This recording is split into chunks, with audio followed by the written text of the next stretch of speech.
ಗಾಂಧಿಪಥ ಗ್ರಾಮಪಥ ಯೋಜನೆಯಡಿಯಲ್ಲಿ ಕಾಪು ತಾಲೂಕಿನ ಪಲಿಮಾರು ಅಬರಾಲು ಮಟ್ಟವಿನಿಂದ ಮುಲ್ಕಿಗೆ ಸಂಪರ್ಕ ಹೊಂದಿರುವ ಸೇತುವೆಯಲ್ಲಿ ಉದ್ಘಾಟನೆಗೆ ಮುನ್ನವೇ ಬಿರುಕು ಕಾಣಿಸಿಕೊಂಡಿದೆ.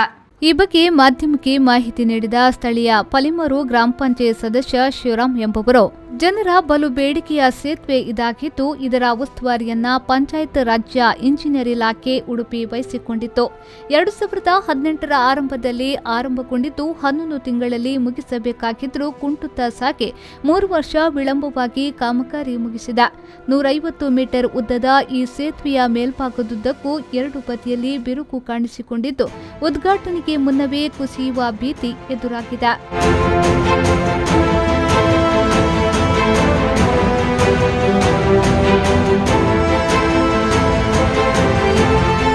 ಈ ಬಿರುಕುಗಳನ್ನು ಸಿಮೆಂಟ್ ನೀರಿನಿಂದ ಮರೆಮಾಚಲು ತೇಪೆ ಹಾಕಲಾಯಿತಾದರೂ ಮತ್ತೆ ಅದರಲ್ಲೂ ಬಿರುಕು ಮುಂದುವರೆದಿದೆ. ಅದಲ್ಲದೆ ಈ ಸೇತುವೆಯ ಸಂಪರ್ಕ ರಸ್ತೆ ಬುಡದಲ್ಲಿ ಕುಸಿತ ಕಂಡು ಮತ್ತಷ್ಟು ಅಪಾಯ ಎದುರಾಗಿದ್ದು, ಕುಂದಾಪುರದ ಮೂಲದ ಫಿಲಿಪ್ ಡಿ ಕೂಸ್ತಾ ಗುತ್ತಿಗೆದಾರಿಕೆಯ ಇಷ್ಟು ದೊಡ್ಡ ಮೊತ್ತದ ಕಾಮಗಾರಿ ಹೀಗಾಗುವ ಮೂಲಕ ಜನರ ತೆರಿಗೆ ಹಣ ಈ ರೀತಿಯಲ್ಲಿ ಪೋಲಾಗುತ್ತಿದ್ದು, ಈ ಬಗ್ಗೆ ಸಂಬಂಧಪಟ್ಟ ಅಧಿಕಾರಿಗಳು ಪರಿಶೀಲಿಸಿ ಕ್ರಮ ಕೈಗೊಳ್ಳುವಂತೆ ಆಗ್ರಹಿಸಿದ್ದಾರೆ.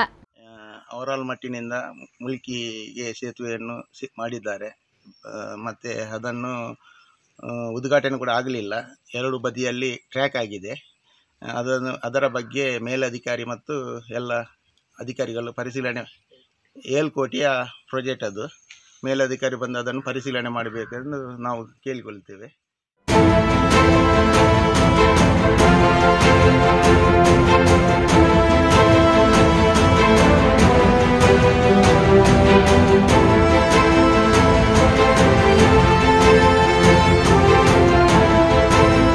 ಸುರೇಶ್ ಶರ್ಮಾಳ್, ವಿ4 ನ್ಯೂಸ್, ಪಡುಬಿದ್ರೆ.